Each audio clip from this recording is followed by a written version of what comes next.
Hello student. कल हमने एक असाइनमेंट दिया था, तो मैंने असाइनमेंट सोल्व करने के लिए तुम्हें बोला था। होप करता हूँ कि सबने सोल्व कर लिया होगा अभी तक। तुम्हें सॉल्यूशन मैच करने हैं और आंसर मैच करने हैं तुम्हारे। तो देखो, सबसे पहला क्वेश्चन अपने को था y is equal to root over 6x और हमें dy by d x find करना था। तो देखो, इसको मैं ऐसा लिख सकता हूँ, ये y is equal to root 6x को लिख सकता हूँ y is equal to root 6 into x की पावर 1/2। तो देखो, रूट 6 तो कांस्टेंट है, तो ये तो डिफ्रेंशिएशन में सीधा बाहर आ जाता है। तो देखो, d y by d x जो है हमारे पास आएगा, रूट 6 तो बाहर आ जाएगा। और x की पावर n का फॉर्मूला होता है x की पावर में n को नीचे लेके आते हैं और पावर में एक कम कर देते हैं। तो देखो, 1/2 को नीचे लेके आएंगे और x की पावर में जो 1/2 था उसमें पावर एक कम कर देंगे। तो यहाँ से d y by d x जो निकल के आएगा वो अपने पास आ जाएगा रूट 6/2 इंटू एक्स की पावर -1/2। इसको लिख सकता हूँ 1/√x।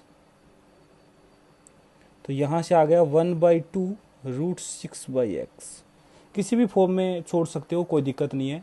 हमें सिर्फ सोल्व करना आना चाहिए, ये डिफ्रेंशिएशन हमें करना आना चाहिए। पावर 1/2 नीचे लाना और पावर में एक कम करना। और -1 एक्स के पावर -1/2 को 1/x की पावर 1/2 मतलब 1/√x लिख सकता हूँ। उसको इस फॉर्मेट में भी लिखा जा सकता है। ये पहला सॉल्यूशन हो गया। दूसरे क्वेश्चन की बात करें तो देखो, ये था ऐसे, तो इसको मैं सीधा लिख सकता हूँ y is equal to x, तो ऐसे है, प्लस इसको लिख सकता हूँ एक्स की पावर -1/2, क्योंकि ऊपर जाएगा तो पावर निगेटिव हो जाएगी। तो यहाँ से देखो, सीधा d y by d x निकालते हैं। एक्स का डिफ्रेंशिएशन तो 1 हो जाएगा। एक्स की पावर -1/2 में तो पावर को नीचे लेके आएंगे, -1/2, पावर में माइनस भी साथ में आएगा, तो यहाँ प्लस के साथ ये माइनस बन जाएगा, इंटू एक्स की पावर -3/2, क्योंकि पावर में एक मैंने कम कर दिया। तो यहाँ से देखो, ये हमारे पास d y by d x जो है ये आ गया 1 माइनस, ये एक्स की पावर -3/2, इसको नीचे ला सकता हूँ तो ये बन जाएगा 1/2 तो है ही, और ये एक्स की पावर +3/2 जिसको लिख सकता हूँ x√x। किसी भी फॉर्म में छोड़ सकते हो, उससे कोई दिक्कत नहीं है। आंसर यहाँ डिफ्रेंशिएशन यहाँ तक सोल्व होना चाहिए तुमसे, उसके आगे तो सिंपल कैलकुलेशन है, वो सबको करनी आनी चाहिए। चलो नेक्स्ट क्वेश्चन की बात करते हैं। y इज इक्वल टू ये है, तो हम यहाँ सीधा d y by d x निकालते हैं। D y by d x will be equal to, x का डिफ्रेंशिएशन हो जाएगा 1, एक्स की पावर 3/2, 3/2 को नीचे ले आएंगे तो ये +3/2 और एक्स की पावर 1/2 बच जाएगी, प्लस ये एक्स की पावर 5/3 नीचे है, ऊपर जाके बन जाएगा एक्स की पावर -5/3। तो देखो, -5/3 नीचे आएगा तो ये आएगा -5/3, और एक्स की पावर -5/3 में एक कम हो जाएगा, तो हमारे पास ये आ जाएगा 1 + 3√x/2, 3√x/2 -5/3 इंटू 1, ये पावर 5/3 -1, ये हो जाएगा 3, 5 3 8 -8/3, जो नीचे आके बन जाएगा 1/x की पावर प्लस का 8/3। तो इस टाइप से डिफ्रेंशिएशन सोल्व हो जाएगा। वो कोई दिक्कत नहीं है कहाँ तक सोल्व किया तुमने, लेकिन डिफ्रेंशिएशन हमें करना आना चाहिए। आगे कैलकुलेशन तो ऑप्शन के हिसाब से सोल्व की जाती है। नेक्स्ट है y is equal to 5x² + 6 और 2x³ + 4, और दोनों को मल्टीप्लाई कर रखा है। अब देखो, इसको सोल्व करने के कुछ लोग ऐसे करेंगे कि दोनों को पहले ब्रैकेट खोल देंगे, मतलब दोनों को मल्टीप्लाई कर लेंगे। मल्टीप्लाई करके जो 4 टर्म्स आ जाएंगी उनका डिफ्रेंशिएशन फिर दोबारा से कर लेंगे। वो भी सही है, उसमें भी कोई गलती नहीं है।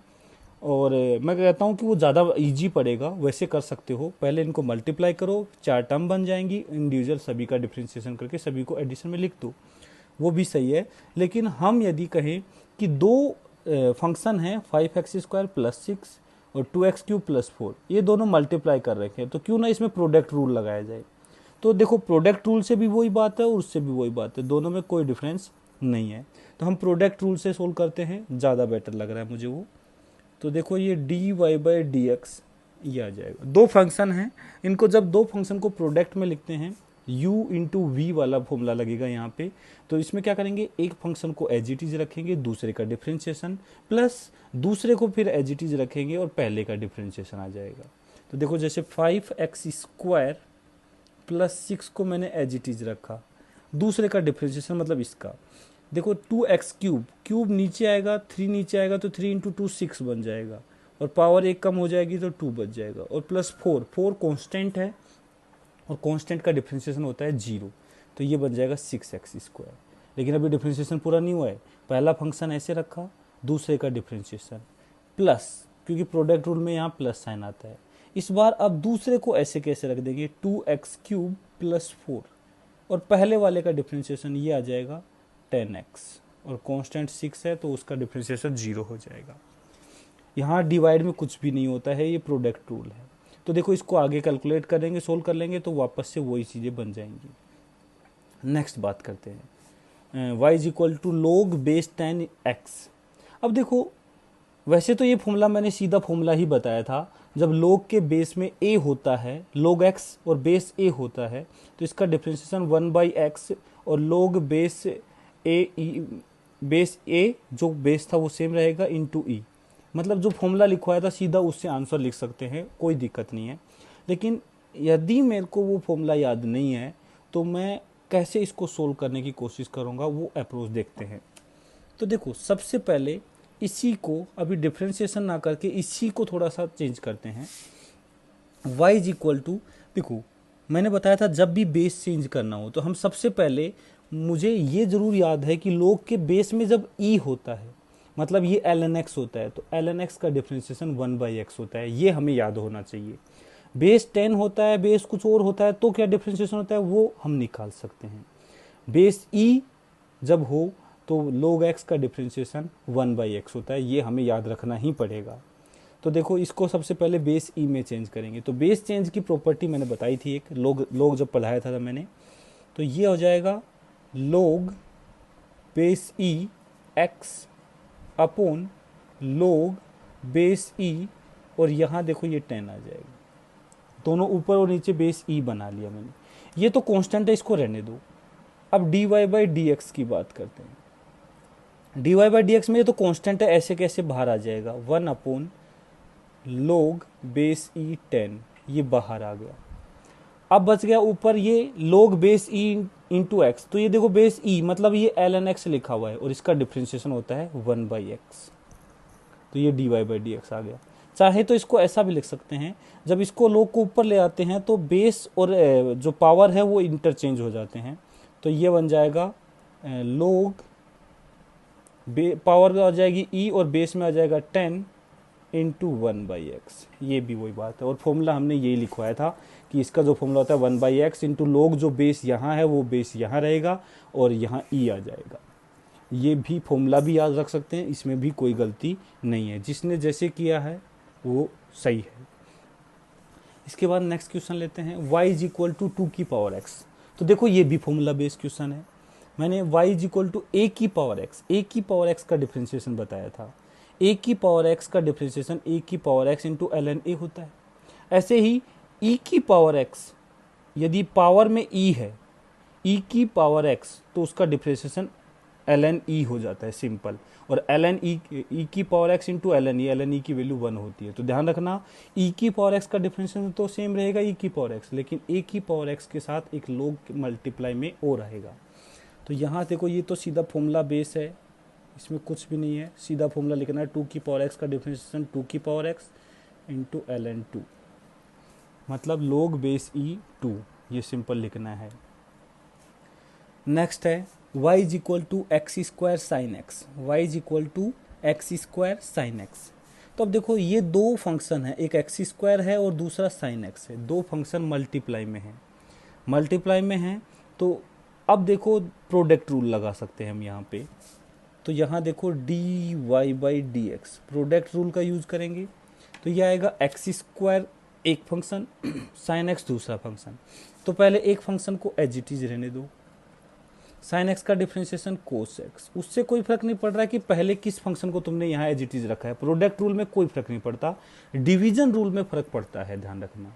डिवीजन रूल में हम हमारी मर्जी से किसी फंक्शन को पहले ऐसे नहीं रख सकते, उसमें फिक्स होता है कि नीचे वाले फंक्शन को पहले एज इट इज रखते हैं, ऊपर वाले का डिफ्रेंशिएशन करते हैं। लेकिन प्रोडक्ट रूल में ऐसा कोई कंपलसरी नहीं है, क्योंकि दोनों के बीच में प्लस का साइन आता है, तो किसी भी टर्म को आगे या पीछे लिख सकते हैं। तो देखो एक्स स्क्वायर को मैंने एज इट इज रख दिया, साइन एक्स का डिफ्रेंशिएशन मैंने कोस एक्स बताया था। ये डिफ्रेंशिएशन के फॉर्मूले हमें याद होने ही चाहिए, इनका कोई अल्टरनेटिव नहीं होगा। तो x square as it is, sine x का डिफ्रेंशिएशन बन गया कोस एक्स, प्लस इस बार साइन एक्स को एज इट इज रख देंगे और एक्स स्क्वायर का डिफ्रेंशिएशन हो जाएगा 2x। तो हमारे पास आ गया x square cos x plus sine x into 2x, ये हमारा डिफ्रेंशिएशन आ गया dy by d x x square sine x का। नेक्स्ट बात करते हैं y is equal to log x upon x square. तो देखो यहाँ log के बेस में e है, बहुत अच्छी बात है, बेस में e है तो इसका डिफ्रेंशिएशन log x का सिंपल 1/x होता है। यदि बेस में कुछ और होता e के अलावा तो हमें वही डिफ्रेंशिएशन जैसा अभी हमने किया था ये वाला फॉर्मूला लगाना पड़ता। तो देखो log बेस ई एक्स अपॉन एक्स स्क्वायर है, तो इसका डिफ्रेंशिएशन करते हैं तो यहाँ दो फंक्शन डिवीजन में हैं, तो यहाँ डिवीजन रूल लगाएंगे हम। तो dy by d x will be equal to, तो देखो नीचे वाले फंक्शन को पहले एज इट इज रखते हैं, तो एक्स स्क्वायर को एज इट इज रख दिया, और ऊपर वाले जो फंक्शन है ln x, इसका डिफ्रेंशिएशन है, log बेस ई होता है तो मैंने ln बोल सकता हूँ, मैंने बताया था। तो ln x का डिफ्रेंशिएशन 1/x होता है, तो x square as it is into 1/x minus, अब देखो ऊपर वाले फंक्शन को एज इट इज रख देंगे log बेस ई एक्स, और एक्स स्क्वायर का डिफ्रेंशिएशन आता है 2x, तो नीचे वाले को एज इट इज, ऊपर वाले का डिफ्रेंशिएशन माइनस ऊपर वाले को एज इट इज, नीचे वाले का डिफ्रेंशिएशन डिवाइड बाई नीचे वाले फंक्शन का स्क्वायर, एक्स स्क्वायर का भी स्क्वायर एक्स की पावर 4। तो देखो ये इसका डिफ्रेंशिएशन हो गया, सोल्व कर सकते हैं, वो कोई बड़ी बात नहीं है, लेकिन डिफ्रेंशिएशन का जो फॉर्मूला है उसको कैसे अप्लाई करना है वो हमें आना चाहिए। तो ये हो गया डिवीजन रूल। इसके बाद नेक्स्ट क्वेश्चन की यदि बात करें तो y इज इक्वल टू था साइन एक्स अपॉन ई की पावर एक्स। तो देखो साइन एक्स अपॉन ई की पावर एक्स, साइन एक्स भी एक एक्स का फंक्शन है, ई की पावर एक्स भी एक एक्स का फंक्शन है, दोनों का इंडिविजुअल डिफरेंशिएशन मैं जानता हूँ, तो क्यों ना इसमें डिवीजन रूल लगा दिया जाए। दो फंक्शन डिवाइड में है तो डिवीजन रूल लगा दो, तो ये आ जाएगा d y upon d x. तो फिर से नीचे वाले फंक्शन को पहले एज इट इज रखेंगे ई की पावर एक्स को, साइन एक्स का डिफरेंशिएशन आ जाएगा कोस एक्स, नीचे वाले फंक्शन को एज इट इज रखा, साइन एक्स का डिफरेंशिएशन आ गया कोस एक्स, फिर माइनस इस बार साइन एक्स को एज इट इज रख दिया, और नीचे वाले फंक्शन ई की पावर एक्स का डिफरेंशिएशन तो ई की पावर एक्स ही होता है, डिवाइड बाई नीचे वाले फंक्शन का स्क्वायर, ई की पावर एक्स का स्क्वायर, ये बन जाएगा ई की पावर 2x, क्योंकि जब पावर का पावर करते हैं तो पावर मल्टीप्लाई हो जाती है, तो ई की पावर 2x बन जाएगा। वैसे चाहें तो यहाँ से ई की पावर एक्स को कॉमन लेके कैंसिल भी कर सकते हैं, तो ये ई की पावर एक्स एक कैंसिल हो जाएगा, तो ये बच जाएगा cos x minus sine x upon e की पावर एक्स, ये बच जाएगा। तो ये फाइनल आंसर आ जाएगा अपने पास। इसके बाद नेक्स्ट प्रॉब्लम लेते हैं, y इज इक्वल टू है ए एक्स प्लस बी की पावर 3। तो देखो ए एक्स प्लस बी की पावर 3 लिखा हुआ है, तो यहाँ चेन रूल लगाना पड़ेगा हमें, क्यों? क्योंकि यहाँ एक फंक्शन के अंदर दूसरा फंक्शन लिखा हुआ है। ऐसा क्यों?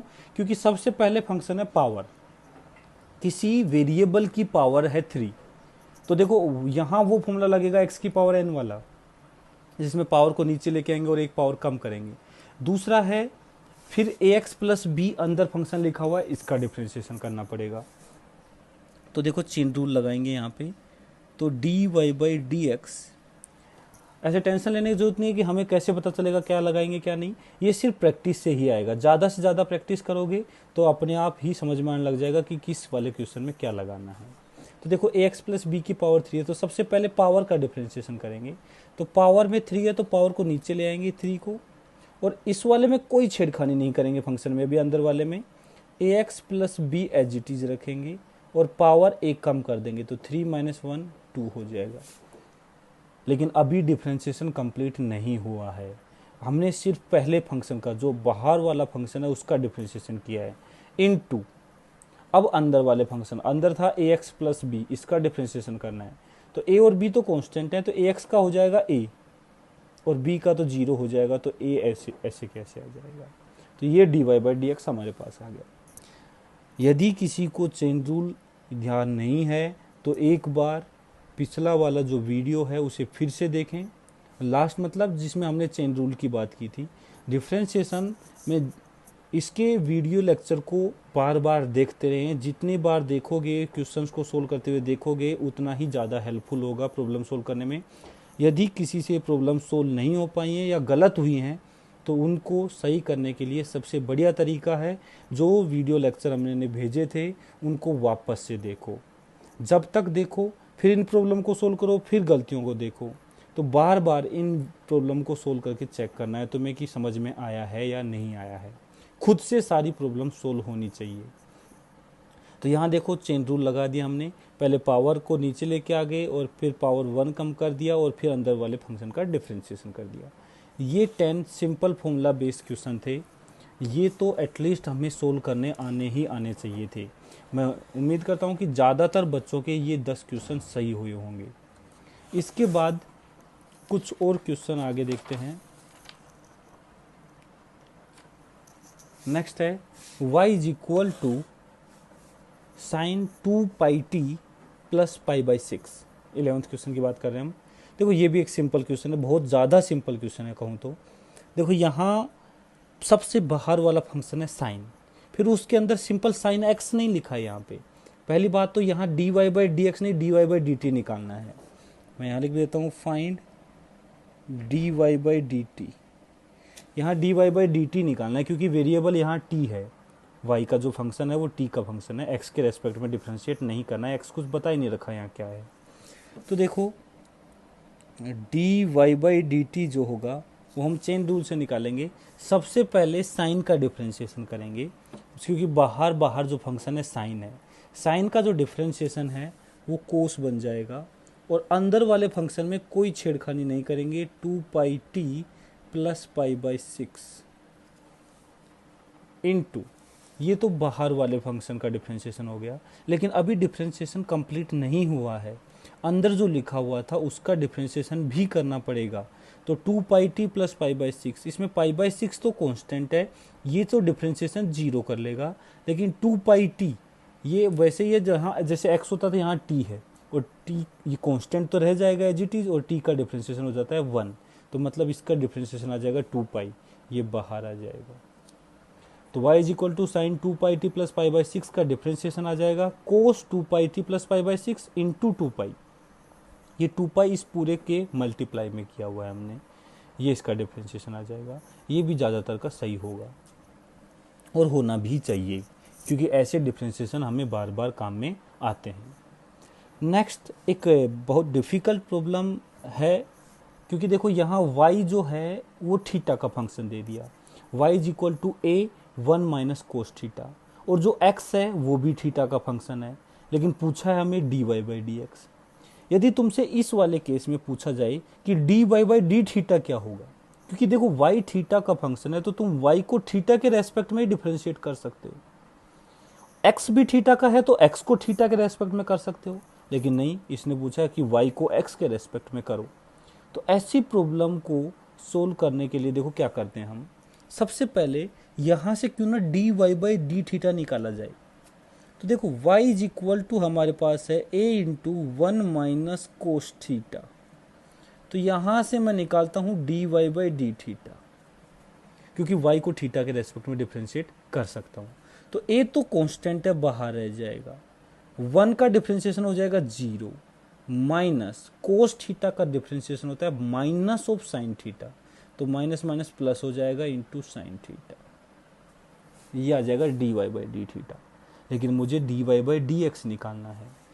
दूसरा मेरे को एक्स दे रखा था a into theta plus sine theta, theta plus sine theta, तो यहाँ से मैं निकालूंगा d x upon d theta, मतलब यहाँ x को थीटा के रेस्पेक्ट में डिफ्रेंशिएट करूँगा। तो ए तो कांस्टेंट है, डिफरेंशिएशन से बाहर आ जाएगा। थीटा है उसका डिफरेंशिएशन 1 हो जाएगा, जैसे एक्स का डिफरेंशिएशन 1 होता है ऐसे थीटा का डिफरेंशिएशन हो जाएगा 1, क्योंकि यहाँ थीटा के रेस्पेक्ट में कर रहे हैं। प्लस साइन थीटा का डिफरेंशिएशन हो जाएगा कोस थीटा, ये हो जाएगा। ये हमारे पास d x by d theta आ गया। लेकिन हमसे पूछा गया था d y by d x. तो देखो इसको इक्वेशन 1 बोलता हूँ, इसको इक्वेशन 2 बोल देता हूँ। तो इक्वेशन 1 को डिवाइड कर दो इक्वेशन 2 से। ऐसा क्यों कर रहे हैं? क्योंकि यहाँ d y by d theta है, यहाँ d x by d theta है। तो देखो d y upon d theta को जब तुम d x upon d theta से डिवाइड करोगे तो डी थीटा कैंसिल हो जाएगा और d y by d x बच जाएगा, और ये आ जाएगा ए इंटू साइन थीटा, और ये आ जाएगा a into 1 plus cos theta. तो यहाँ से d y by d x निकल के आ जाएगा, ए भी कैंसिल हो जाएगा, sine theta upon 1 plus cos theta.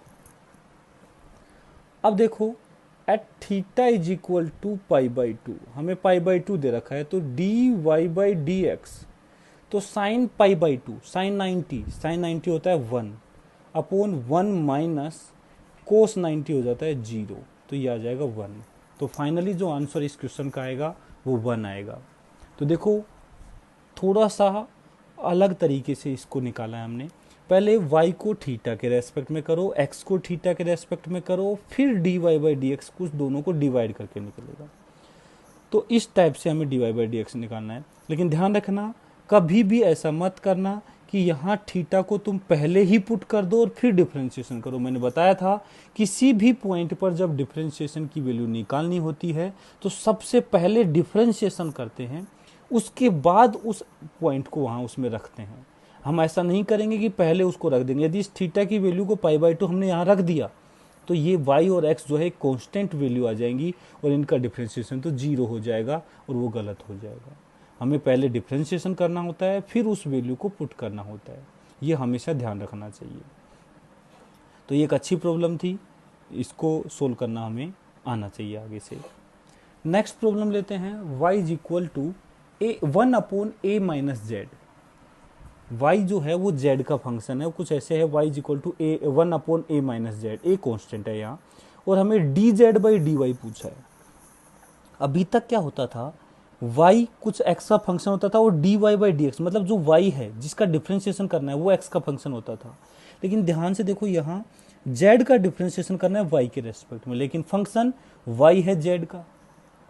तो अब देखो इससे कोई फर्क नहीं पड़ रहा कि d z by d y निकालो या d y by d z निकालो।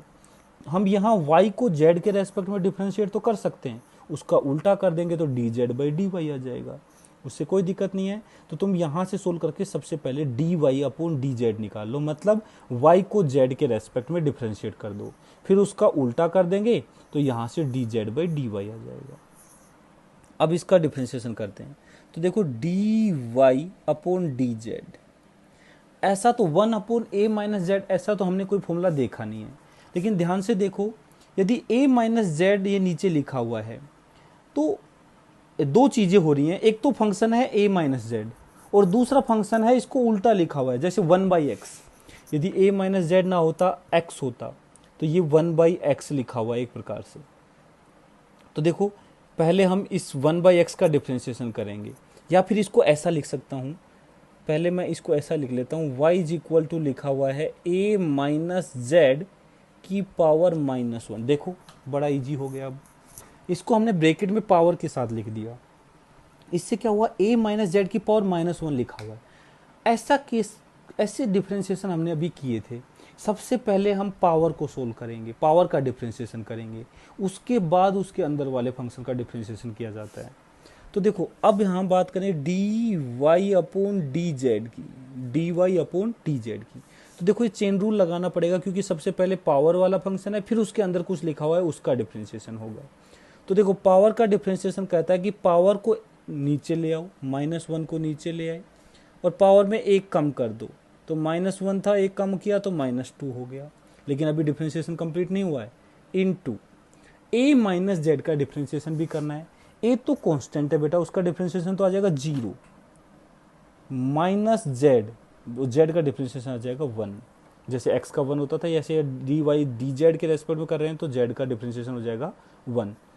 तो देखो यहाँ से d y upon d z हमारे पास आ जाएगा माइनस माइनस प्लस, और ये आ जाएगा 1 अपॉन ए माइनस जेड का square.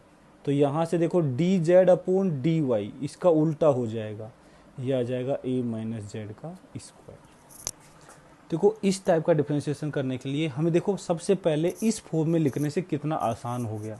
1 upon a minus Z हमें समझ नहीं आ रहा था, लेकिन ए माइनस जेड की पावर -1 लिखते ही समझ में आ गया कि चेन रूल लगाना है, सबसे पहले पावर को सोल्व करना है, फिर उसके आगे बढ़ना है। तो इस टाइप से थोड़ा बहुत क्वेश्चन को घुमा के दे सकता है, लेकिन हमें बड़ी सावधानी से इनका डिफरेंशिएशन करना है। अब लास्ट क्वेश्चन है, ये दे रखा है if f is equal to 2 upon sine theta plus √3 cos theta, इसकी मिनिमम वैल्यू निकालनी है। तो देखो सिंपल सी बात है, मैक्सिमम मिनिमा का क्वेश्चन है, हमें इसका डिफरेंशिएशन करना है, इसको जीरो करना है, सब वही डिफरेंशिएशन मैक्सिमम मिनिमा के लिए करते हैं। लेकिन ये जो क्वेश्चन है इसको डिफरेंशिएशन से सोल्व करने की ज़रूरत नहीं है, ये एक स्टैंडर्ड क्वेश्चन है, वो हमें याद रखना पड़ेगा। ये वो क्या, सबसे पहले एक नोट लिख देते हैं।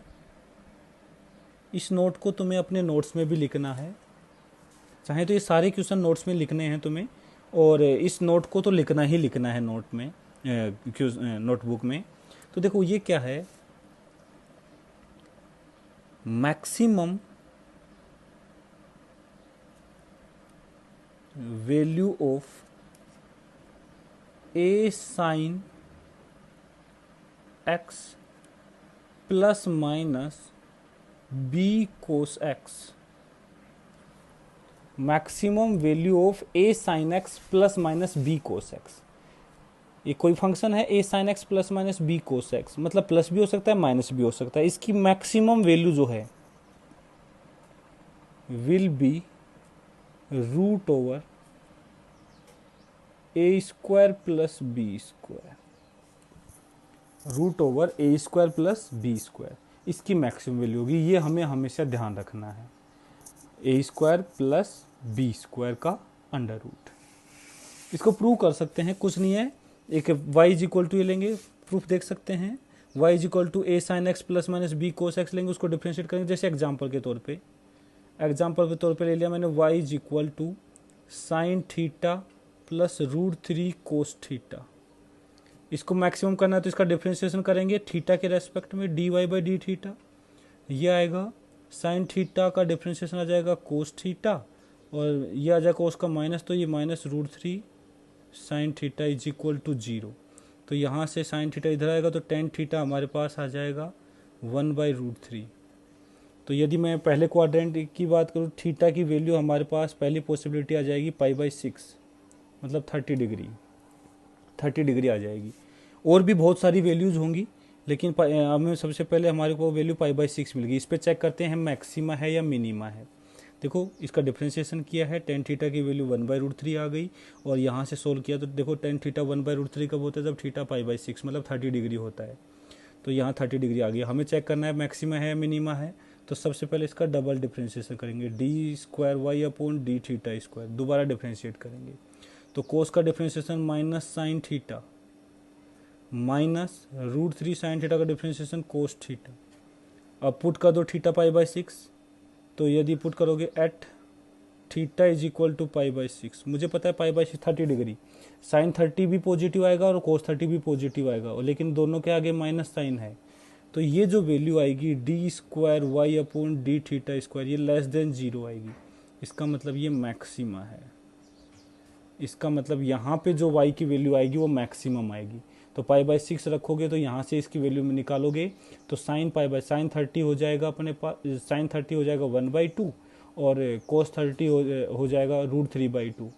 तो ये बन जाएगा 1/2 प्लस 3/2, तो ये बन जाएगा 1/2 प्लस 3/2, तो 2, तो √2 आ जाएगी, 2 वैल्यू आ जाएगी इसकी।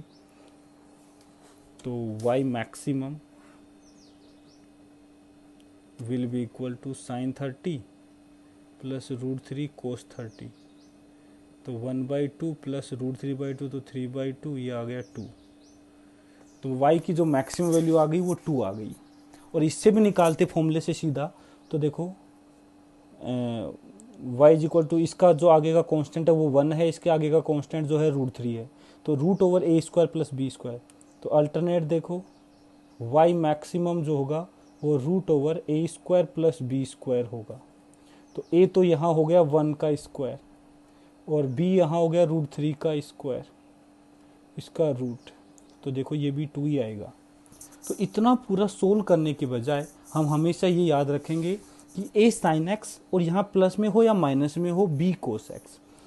a और b कुछ भी कांस्टेंट हो सकते हैं। a sin x ± b cos x की जो मैक्सिमम वैल्यू है वो हमेशा √a² + b² आएगी, याद रखना मैक्सिमम वैल्यू। फिर आप बात करते हैं क्वेश्चन पे वापस आते हैं कि हमें ये मैक्सिमम तो पूछा नहीं, हमें तो मिनिमम पूछिए, वो भी इसका क्या करना है। तो ध्यान से देखो, ये फंक्शन है f is equal to 2 upon something variable, variable तो सिर्फ नीचे है, ये जो 2 है ऊपर तो कांस्टेंट है, मतलब थीटा कुछ भी हो ये 2 अपनी वैल्यू चेंज नहीं करेगा। तो इस केस में यदि f को हमें मिनिमम करना है, इसको मिनिमम करेंगे तो देखो थीटा को चेंज करना पड़ेगा, थीटा चेंज करने से ये अपनी वैल्यू में कोई चेंज नहीं करेगा। मतलब ये मिनिमम तब होगा जब ये नीचे वाली चीज़ मैक्सिमम होगी, ज़्यादा से ज़्यादा इसको रखोगे तो f की वैल्यू कम से कम आएगी। तो हमें इसकी वैल्यू ज़्यादा से ज़्यादा रखना है। तो देखो अब क्वेश्चन पे आते हैं, f इज इक्वल टू था 2 upon sine theta plus √3 cos theta. तो देखो फॉर f मिनिमम, इसकी मिनिमम वैल्यू चाहिए, तो sign theta plus √3 cos theta should be maximum, क्योंकि जब नीचे जो फंक्शन लिखा हुआ है, जब ऊपर कांस्टेंट हो, ध्यान रखना ये मेथड जो है हम सिर्फ तब लगा सकते हैं जब ऊपर कांस्टेंट है, वो चेंज नहीं हो रहा है। तो जब नीचे वाली चीज़ ही चेंज हो रही है तो इसको ज़्यादा से ज़्यादा रख दो, जिससे इसकी वैल्यू कम से कम आ जाएगी। और ये ज़्यादा से ज़्यादा हमें पता है, ये वैल्यू जो है हम पहले ही निकाल चुके हैं, 2 आएगी। मैक्सिमम वैल्यू जो आएगी वो कितनी आएगी, 2। तो f मिनिमम जो आएगा वो आ जाएगा 2/2, 1 आ जाएगा। इस टाइप से निकालेंगे। तो ये एक स्टैंडर्ड क्वेश्चन है, तुम्हें टेंशन लेने की ज़रूरत नहीं है। ये क्वेश्चन मैंने तुम्हें इसलिए नहीं दिया कि तुम सोल्व करो, ये क्वेश्चन मुझे तुम्हें बताना था ताकि तुम आगे से इसको याद रखो। तो इसके लिए टेंशन लेने की ज़रूरत नहीं है। ये मेथड मैंने वो पहले तुम्हें डिस्कस नहीं किया था, अभी ही बता रहा हूँ। तो देखो मिनिमम वैल्यू, एक ऐसे क्वेश्चन की मिनिमम वैल्यू इस टाइप से भी निकाली जा सकती है। ध्यान रखना ये मेथड सिर्फ तब लगाएंगे हम जब ऊपर कुछ ऐसी वैल्यू है जो कांस्टेंट है, मतलब चीज़ नहीं हो रही है, और नीचे जो वेरिएबल है, और इसको जो यदि मिनिमम करना है तो इसको हम यहाँ मैक्सिमम कर देंगे, जिससे इसकी वैल्यू मिनिमम आ जाएगी। तो ये जो मैथमेटिक्स में आगे डिटेल में भी पढ़ते हैं ये एप्लीकेशन सारे, तो टेंशन लेने की ज़रूरत नहीं है। ये मैथमेटिक्स है, अच्छे से डिटेल में पढ़ो भी गए। फिजिक्स में हमें थोड़ी बहुत काम आती है, वो हम तुम्हें अभी सिखा रहे हैं। तो इसके साथ डिफरेंशिएशन चैप्टर जो है अपना कंप्लीट हो चुका है। उसके एप्लीकेशन में मैक्सिमम मिनिमम देख चुके हैं, और आगे फिजिक्स में इसके एप्लीकेशन जो डिफरेंशिएशन है वो बार बार आएंगे, वो हम आगे डिटेल में देखते रहेंगे। इसका जो नेक्स्ट टॉपिक अपना रहेगा बेसिक मैथमेटिक्स में, वो रहेगा इंटीग्रेशन। तो इंटीग्रेशन हम नेक्स्ट लेक्चर में पढ़ेंगे। ओके।